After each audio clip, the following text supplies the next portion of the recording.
Gandang umaga mga ka-JT sa Kalam, PBG Year End Ride. Ayan po, nasa Pansulo kami, nantay lang ho namin ibang kasama namin. At syempre, pagkatapos po namin magsama-sama, nag-ride out na po kami. Ayan po yung sinupinsan Chino, Sir Alex, si Master Julius, si Pinsan Elmer at si pati JR, ayan ang mga kasama ko, ayan yung mga malalakas na mama ko, ayan.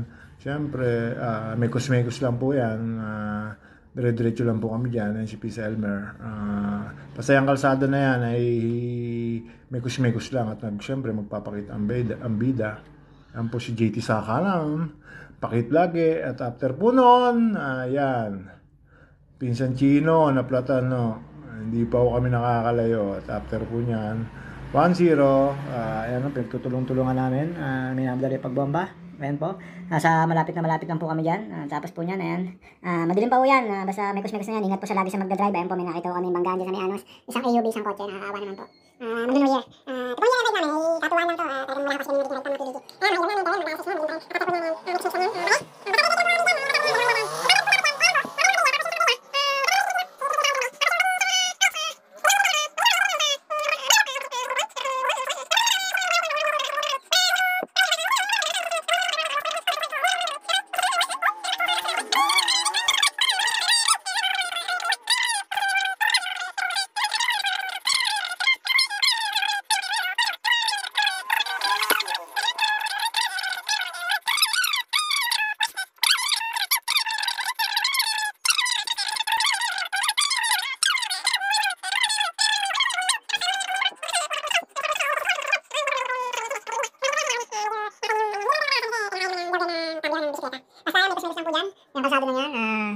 Huwag nyo na lang po kayo babalda sa ibang lugar.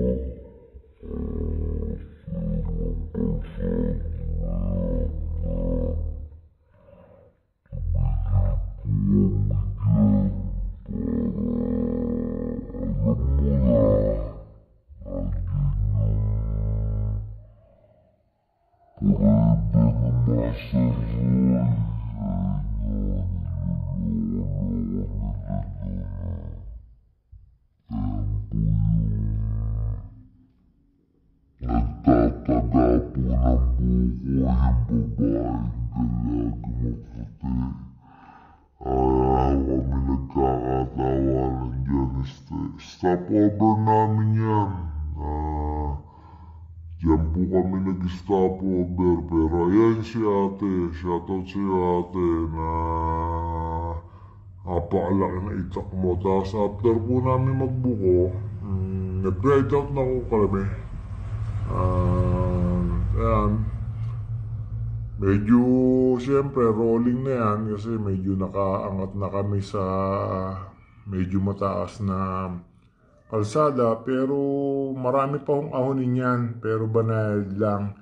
Hindi naman po ganun kataasan na kagaya nun sa Kaliraya. Basta yan, makahabaan na yan. Tapos, dyan, nakaramdam na ho kami ng pag-ulan.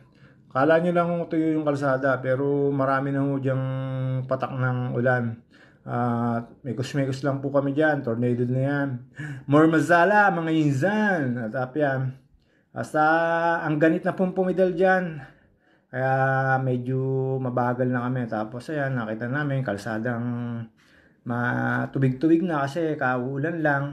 Kahabaan ng kabintiyan. Tapos syempre pagkatapos nyo ng ahon, mayroon namang pababa. Pagka ganyan may pababa na, kukunti na lang yung aahunin, papanik ng kabinte.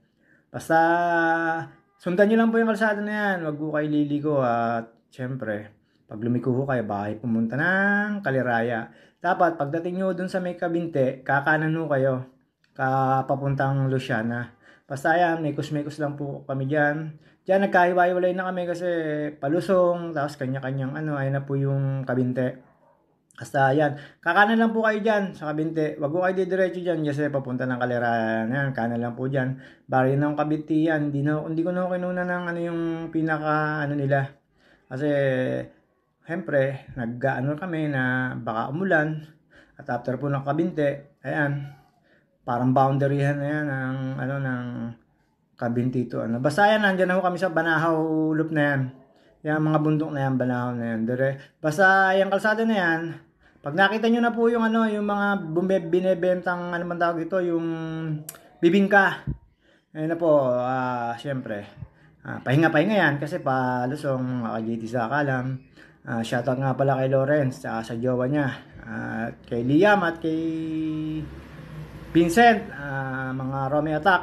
Ayan, pag nakita nyo na po yan, ahon na uli. After nung lusong na yon, tis-tis lang, medyo pagana mga tuhod namin dyan, mga binte. Pero nung kami nakasabay dyan, mga kabite, tapos yung mga ibang siklista, nakasabay namin yung laging ano, yung parman, dire-diretso po yan. Pero after po ng pag ano yan, may ahon uli, rolling, tapos lusong. Masarap lang talaga pag lusong, lalo pag pagod ka na. Tapos pag makikita nyo po dyan yung bilihan ng bibingka, makikita nyo kaliwat kanan umuusok. Ayan po, pagka nakita nyo na po nag-uusok kaliwat kanan at may mga tinda ng bibingka, malapit na kayo sa Rosary, yung may malaking ano, may malaking ang tawag dito, malaking mahal na birhen din na hindi naman namin pinuntahan kasi nakakaano na dyan, nagbabad yung ulan.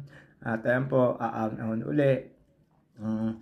And syempre dahan-dahan lang kami kasi medyo basa, madulas ang kalsada, ano ba tawag dito, malumot.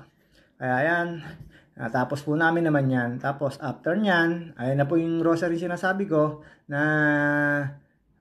via rosary na simbahan. Tapos ano ba tawag dito, yung si Mama Mary nandyan, tas tumigil ako kami saglit dyan, nagpahinga. Tapos after po namin magpahinga, syempre sa kabila po makikita nyo po yan. Ayan yung sinasabi ko, yung kabilang parte po nyan. At napakasarap po nyan. After po dyan, syempre Luciana na yung susunod dyan. Basta yan, may kusmikos pa lang dyan. Ang abaw na niride namin dyan, pagdating ko sa Luciana, naabot na ko kami ng ulan.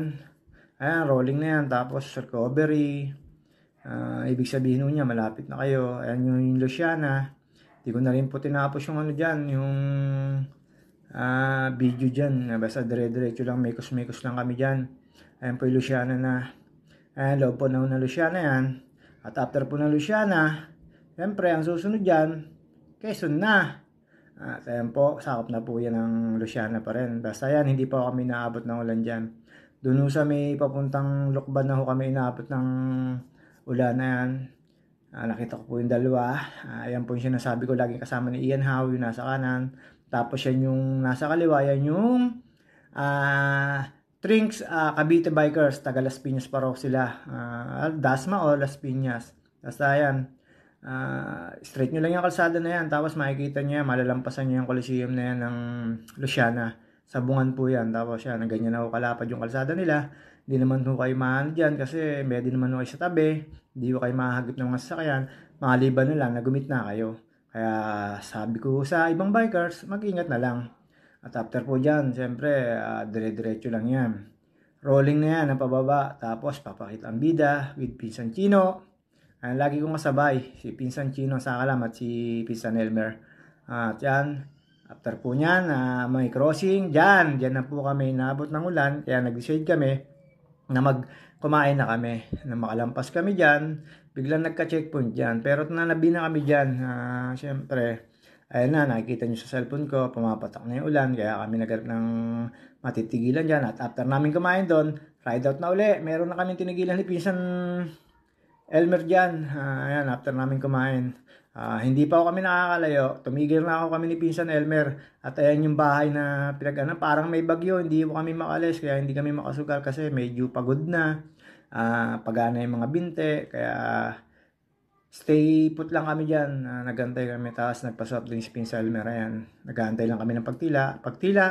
Ride out na uli kami. Pero hindi na naman kami lumayo dyan. Dyan sa may Lokban na yan. Papuntang Tayabas na yan. Yung bypass road na yan. Maya umulan uli yan. Tapos tumigil kami dun sa may anuhan ng bagsakan ng mga gulay. Bumili ako ng ano man tawag dito, yung plastic para maisot namin. Kahit umulan, maramay out kami. Ayan. Ayan po, wala po akong plastic dyan. Tinatawag ko si Pinsan Chino dyan. Pero napakalas na ng ulan na yan. Buti lang itong cellphone hindi naman masyadong nauulanan. Kaya hindi namamatay. Tapos ayan. After po namin bumili, ayan, meron akong jacket si JT sa Kalam. At ayun, binigay ko si Pinsan Chino. Kaya kami dyan, dire-diretso na dyan. Hindi na kami tumigil dyan kasi meron naman kaming plastic sa katawan. Yun lang naman ang iniingatan dyan. Basta after masuot ni Pisa Gino, ride out na. Pero siya, hindi rin ayan, dire-diretso lang yung bypass na yan. Makikita nyo po yung mga surplaza na yan. Pag nakita nyo po yung surplaza na yan, siyempre, papakit mo na si JT sa kalan. Napakalas na po ng ulan yan, kaya hirap na ako mag-video niyan. Kaya kumukuha lang ako ng bahagya niyan. At after po niyan, meron nyo kayo makikita dyan sa bypass road na yan na, ano man tawag dito, gasoline station. Ayun yung sinasabi ko malapit na sa gasoline station. Kakaliwa na ko kayo, papuntang Tayabas. Hindi na kayo kakanan kasi ang pakanan niyan ay papuntang Kamay ni Jesus. Hindi na kami duman sa Kamay ni Jesus. Hindi naman kasi doon ang loop namin. Ang loop po namin ay papuntang Tayabas at Banahaw Loop. Tapos ayan, mekos-mekos na po yan. Kumaliwa kami, andyan. Hindi na kami mapakali dyan. Talagang napakalakas na ng ulan yan. Ayan po, may McDo na po sa may Kamay ni Jesus. At mekos-mekos na yan. Tapos ayan mo, rolling na po yan. Makikita nyo po yung farm na yan. Yung farm na yan ay madadaanan niya papuntang Tayabas. Dyan o yung sa haba ho niyan, ahon lusong ho na yan. Medyo hindi ho ako makapag-video na maayos dyan kasi naulan. Naantay ko pa magtila ng konti. Pero ayan, kitang-kita nyo yung patak ng ulan na sumusubok pa rin po ako bumidyo kahit medyo nakakatakot. Ayan, puro palusong na po yan. Papuntang Tayabas kaya hindi naman masyadong mahirap pumidal. At ang kasarapan ho dyan, napakalamig. Hindi na ho kami nahihirapan. Buti na lang po hindi kami nainitan. Siyempre, makikita nyo na po yung mga kalsada na yan. Papunta na yung Tayabas, Quezon yan. Tapos makikita nyo yung mga kainan dyan. Pakikita ko po yung mga kainan dyan. Mekos-mekos na yan. Ayan, di na ho natigil ang ulan dyan. Pero dire-diretso na lang kami. Kasi meron na naman kaming plastic sa katawan. Kaya pwede mabasa at hindi naman matutuyo. Tapos ayan yung mga sinasabi kong kainan. Mga palaisdaan. Hindi naman kami dyan kumain. Basta nilampasan lang po namin yan. Mano lang po kami dyan sa kalsada na yan. Tapos yan, medyo tuyo. Mamaya ho uulan yan. Abutin na naman kami ng ulan. Pag nakita nyo na po yan, ibig sabihin ho yan, boundary na ho kayo ng Tayabas. Wala na ho kayo sa Lokban. At ayan po yung sinasabi ko sa inyo. Nasa Tayabas na po tayo. At yung kalsada na yan, tuyo. Mamaya na naman po, uulan yan. Siyempre, dyan sa Tayabas, ayan, nakikita nyo, pumapatak na ho ang ulan. Dyan po sa Tayabas na yan, after po namin sa Rondilla, dumaan na naman po kami ng bypass road dyan, papunta naman ng Lucena, doon sa may Jollibee, doon sa may Potol, Bukal, Potol, yung baryo, ayan yung bypass na yan. Yan po ay hindi na po namin didiretsuhin yan. At meron pang pangalawang bypass yan. Tatapusin lang namin yan, tapos may kakananan kami dyan. Yung sinasabi ko, ayan po, na may bus, muntik pa ako masabit ng bus na yan. At ayan po, nasa baryo Potol na kami, nagpapahinga. Inabot na naman kami ng malakas na ulan. Meron kami diyang nakausap na mag-ate, pero napakabait. Shoutout sa inyo, ate. Ayan po, regroup kami dyan. At after po nang tumila, nagyakag na naman po uli ako para hindi na kami abutin. Pero sa hindi naasahan namin, pagdating namin sa kabila, na ganun pala kainit. At syempre, tinak namin yung palabas ng Lucena na yan. At after po dyan, ayun na po yung sinasabi ko na napakainit, agka-checkpoint. At ayan po, ang JT sa Kalam ay hanggang dito na lang po. At kami magpapaalam na. Hanggang sa muli, PBG Ride. Shoutout sa mga nagpapa-shoutout. Hindi ko na maalam kung anong pangalan nyo. Kasi pagod na si JT, ayan. Ayan po yung sinasabi ko sa yung Jollibee at Traders. Hanggang dyan na lang po kami. At syempre, makikita nyo po yan. Ibig sabihin, natapos na namin yung Banahaw Loop. Hindi ko na po binidyohan yung papuntang Sariaya, Quezon, Chaong, Candelaria,